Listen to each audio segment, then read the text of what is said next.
지금 이 글을 읽고 있는 당신, 혹시 평생 어디에도 속하지 못한다는 느낌을 받아본 적 있나요? 밤하늘의 별을 바라보면 묘하게 가슴이 먹먹해지고 사람들 틈에 있어도 외로운 섬에 홀로 서 있는 것 같은 기분이 든다면 말입니다. 이건 단순한 감수성의 문제가 아닐 수 있어요. 당신은 어쩌면 이 행성에서 온 존재가 아닐지도 모르거든요. 1986년 브래드 스타이거가 처음 정의한 개념, 바로 스타시드라는 존재에 대해 오늘 이야기해보려 합니다. 스타시드라는 단어를 직역하면 별의 씨앗이라는 뜻이에요. 말 그대로 다른 별에서 온 영혼을 가진 사람들을 지칭하는 거죠. 이들은 출생 시기와 영혼의 특성에 따라 여러 그룹으로 나뉘는데 1950년대에서 80년대 사이에 태어난 이들을 인디고 차일드, 80년대 후반에서 90년대 후반까지를 크리스탈 차일드, 2000년 이후 출생자들을 레인보우 차일드라고 부릅니다. 또한 플레이아데스, 시리우스, 오리온, 안드로메다 같은 별자리 기원에 따라 분류되기도 하죠. 이런 개념들은 1980년대부터 활발해진 외계 채널링 정보에서 자주 등장했어요. 비슷한 개념으로 라이트워커, 즉 빛의 일꾼이라는 존재도 있는데 이들과 스타시드는 미묘한 차이가 있습니다. 라이트워커는 자신의 카르마를 해소하기 위해 지구에서 오랜 윤회를 거듭하며 인류를 돕는 존재인 반면 스타시드는 다른 행성과 은하계에서 살았던 고차원 존재가 지구의 진화를 돕기 위해 자발적으로 화신한 경우라는 거죠. 물론 이 모든 걸 과학적으로 증명할 방법은 없어요. 결국 믿음과 선택의 영역이거든요. 하지만 중요한 건 이런 특징에 해당된다고 해서 오만한 특권의식을 가져선 안 된다는 겁니다. 이건 그저 영혼이 가진 성격 특성 중 하나일 뿐이니까요. 스타시드들이 가장 자주 내뱉는 말이 있어요. 나는 왜 여기 있는 걸까? 진짜 나는 누구지? 이런 질문들이죠. 본인도 왜 이런 생각이 드는지 모르겠는데 알 수 없는 공허함이 가슴을 채웁니다. 그러다 어느 순간 확신에 찬 한마디를 내뱉게 되는 거예요. 나는 외부인이다 라고요.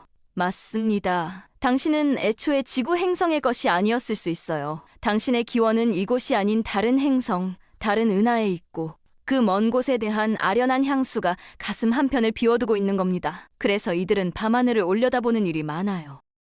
우리가 지금 보는 별빛은 사실 과거에서 온 빛이잖아요. 수백 년, 수천 년 전 찬란하게 빛났던 그 순간의 모습을 지금 보고 있는 거죠. 스타시드들은 그 빛을 바라보며 자신의 고향을 그리워하는지도 모릅니다. 이들은 우주와의 깊은 교감을 본능적으로 갈구해요.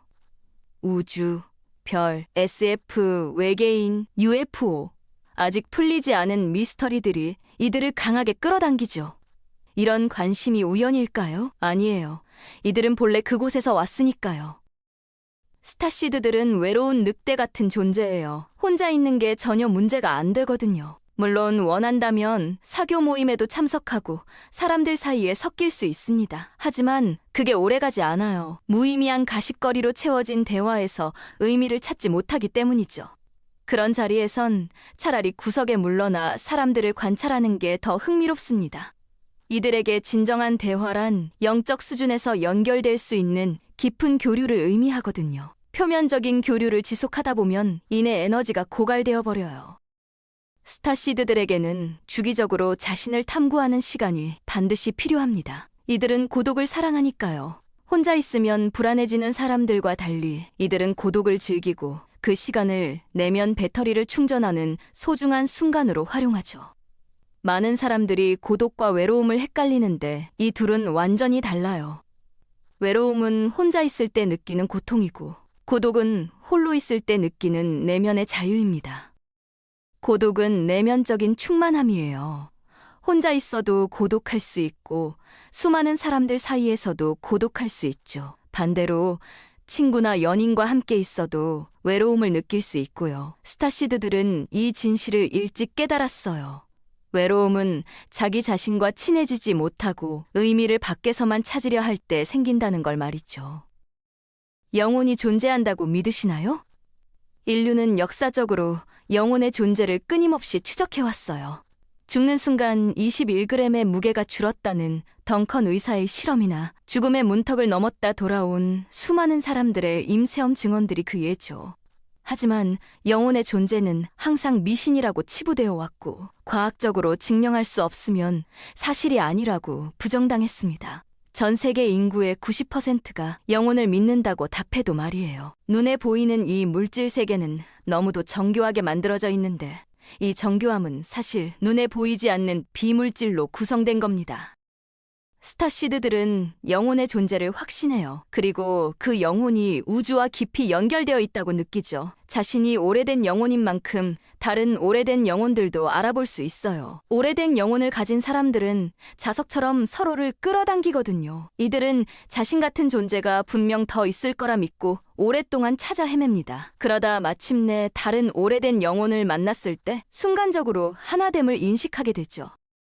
스타시드는 오래된 영혼으로서 수많은 경험을 쌓았고 다양한 관점과 통찰력을 가지고 있어요. 이들은 매우 직관적이며 삶에 대한 균형 잡힌 시각을 유지합니다. 하지만 이런 오래된 영혼들에게도 함정이 있어요. 사회적으로 자신이 어디에 적합한지 찾기가 매우 어렵거든요. 어릴 때부터 정신적으로나 감정적으로 또래보다 한참 앞서 있었던 이들은 동년배를 보며 너무 어리다고 생각했을 거예요. 나이는 많지만 성숙하지 못한 어른들을 보며 한심하다는 생각까지 했을지도 모르죠. 하지만 이런 생각은 스스로를 외딴 섬에 가두는 거나 마찬가지예요. 영혼에는 등급이나 위협이 없습니다. 흔히 말하는 갓난 영혼, 아기 영혼, 젊은 영혼, 성숙한 영혼 같은 단계는 높고 낮음을 의미하는 게 아니에요. 각자가 선택한 삶을 이곳에서 체험하고 있을 뿐이죠.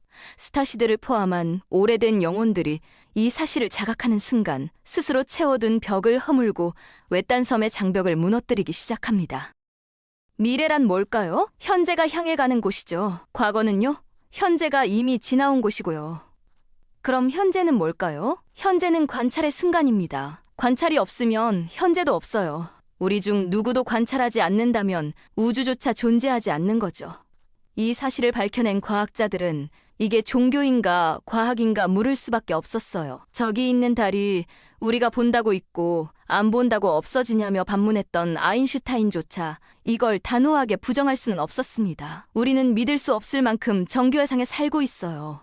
하지만 우리가 관찰하는 현재를 너무 쉽게 그냥 우연의 산물 정도로만 여기고 있죠. 스타시드들은 우연으로 가득 차 보이는 일상이 실제로는 신의 징조로 연결되어 있음을 알아차립니다. 이런 진실을 꿰뚫는 직관력은 영적 각성을 통해 서서히 발현되는 거예요. 이들 대다수는 영적 각성을 겪고 있거나 이미 이뤄냈어요. 엔젤 넘버를 자주 보게 된다거나 설명할 수 없는 기억이나 꿈, 지금까지의 관념이 송두리째 무너지는 경험 같은 특별한 계기로 시작되죠. 스타시드들은 자연스럽게 영적 수행에 이끌립니다. 태초부터 강한 영적 성향을 지니고 있었으니까요. 존재한다는 게 무엇을 의미하는가? 우리는 어떻게 창조되었는가? 이런 형이상학적 주제들을 탐구하며 삶을 깊이 고찰하게 돼요. 그러다 읽고 이번 생애에서 큰 임무를 맡았다는 걸 느끼게 됩니다. 그게 뭔지는 어렴풋이 알거나 전혀 모를 수도 있지만 어떤 식으로든 지구와 인류를 돕고 싶은 충동과 책임감을 느끼게 되는 거죠.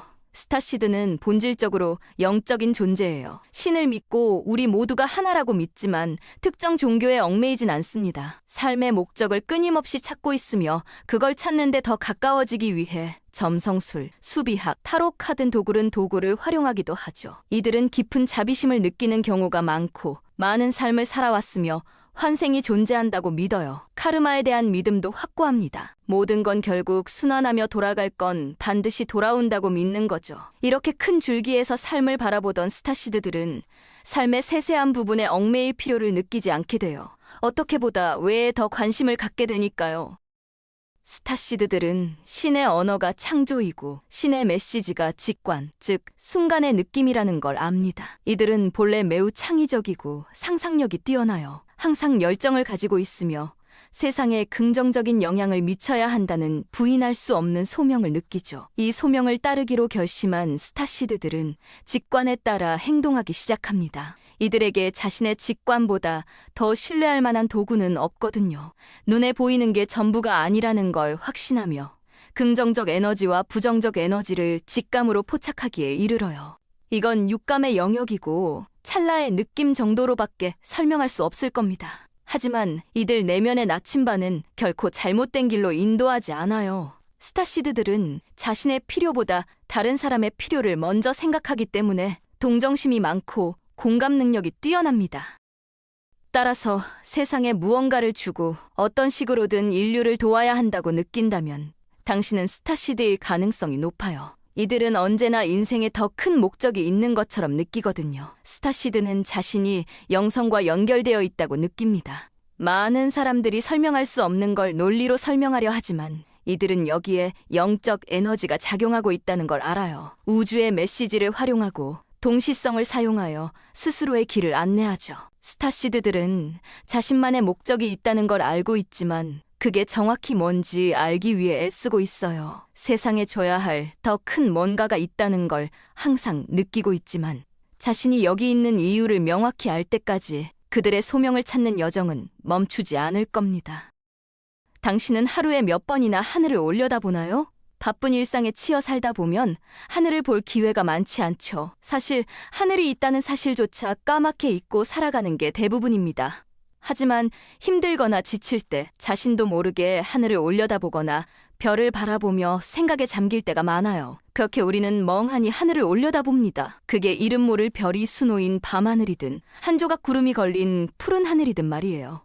우리는 그렇게 거기 존재하는 위대함을 관찰할 뿐이죠. 근데 왜 그렇게 무의미해 보이는 행위가 마음을 따뜻하게 해줄까요? 어째서 지쳐있던 심신에 말없는 위로를 건네는 걸까요? 자식이 부모를 그리워하는 마음인 걸까요? 코스모스의 저자 칼 세이건은 우리 모두가 아주 먼 과거에는 별 속에 있었다고 말했어요. 우리 몸의 피 속을 흐르는 철, DNA를 구성하는 원소들은 모두 과거 언젠가 별 속에서 생성된 거라고요. 별들의 먼지로 구성된 우리 몸은 별의 탄생, 별의 진화, 별의 죽음과 초신성 폭발의 과정을 기억하고 있다는 겁니다. 즉 우리 안에는 우주의 장엄한 역사가 새겨져 있어요. 시간이 흘러 우리는 그 과정에서 생겨난 창백한 푸른 점, 지구에 와 있습니다. 시간이 또 흐르면 우리 모두는 별에서 태어나 별로 다시 돌아가게 될 거예요. 언젠가 시간을 벗어난 당신과 나, 우리 모두는 결국 별의 자손이었다는 걸 기억하게 될 겁니다.